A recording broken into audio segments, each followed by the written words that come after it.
একটা তৃণমূলের মিছিল এখান দিয়ে যাচ্ছিল, সেই মিছিল থেকে আমার বাড়িতে বোম মারা হয়, আর এক্ষেত্রে আজকে আমাদেরই বাড়িতে বোমা ছোড়ার অভিযোগে প্রতিবাদ জানাতে এসে গ্রেফতার প্রতিবাদী বিজেপি নেতা।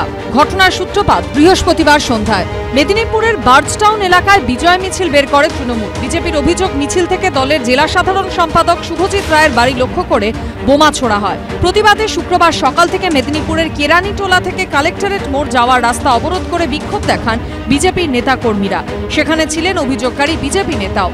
কিছুক্ষণ পর পুলিশ এসে অবরোধ তুলে দেয়। যার বাড়িতে বোমা ছোড়ার অভিযোগ, গ্রেফতার করা হয় সেই বিজেপি নেতাকে।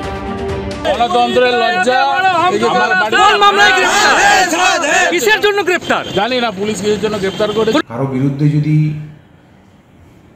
মামলা থাকে, কারো বিরুদ্ধে যদি নির্দিষ্ট অভিযোগ থাকে, তার বিরুদ্ধে পুলিশ প্রশাসন ব্যবস্থা নেবে, এটা তো স্বাভাবিক। এখানে তো রাজনীতির কোনো বিষয় নেই।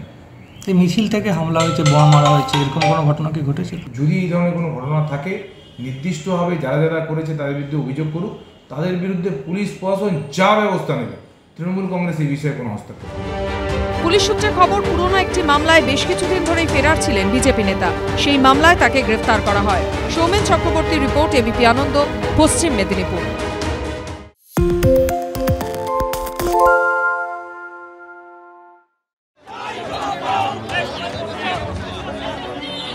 মিলল না মিছিলের অনুমতি, পুলিশের সঙ্গে বচসায় জড়ালেন যোগ্য চাকরি প্রার্থীরা। সুপ্রিম কোর্টের নির্দেশে কিছুটা স্বস্তি পেয়েছেন 2016 সালের চাকরি প্রাপকরা।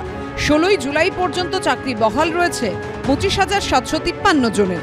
কিন্তু যোগ্য অযোগ্য চাকরি প্রাপকদের তালিকা তৈরি কতদূর এগোলো তা জানতে চেয়ে এদিন করুণাময়ী থেকে মিছিল করে এসএসসি, বিকাশ ভবন ও মধ্যশিক্ষা পর্ষদের অফিসে ডেপুটেশন দেওয়ার সিদ্ধান্ত নেন যোগ্য শিক্ষক শিক্ষিকা অধিকার মঞ্চ 2016 সদস্যরা। কিন্তু অনুমতি দেয়নি পুলিশ। কলকাতা হাইকোর্টের নির্দেশে দুর্নীতির অভিযোগে প্রায় 26,000 শিক্ষক শিক্ষিকার যে প্যানেল, সেটাকে বাতিল করা হয়েছিল। যে মামলা ইতিমধ্যে সুপ্রিম কোর্টে বিচারাধীন, আগামী 16 জুলাই যে মামলার পরবর্তী শুনানি। কিন্তু এদিন তার আগেই যাদের চাকরি গিয়েছিল তাদের একাংশ করুণাময়ীতে জড়ো হয়েছেন।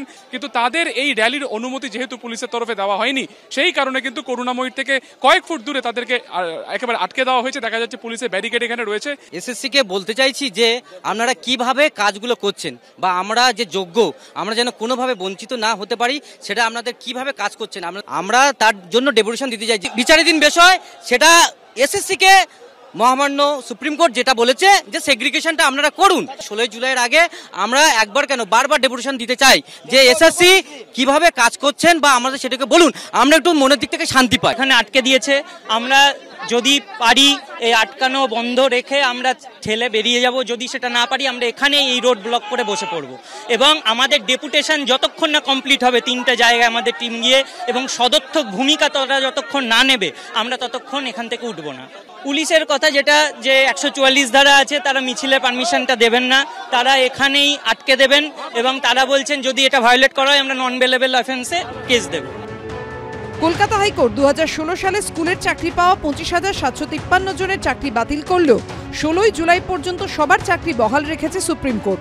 বহাল রয়েছে মেয়াদ উত্তীর্ণ প্যানেলে চাকরি, সাদা খাতায় চাকরির ক্ষেত্রে সিবিআই তদন্তের নির্দেশ।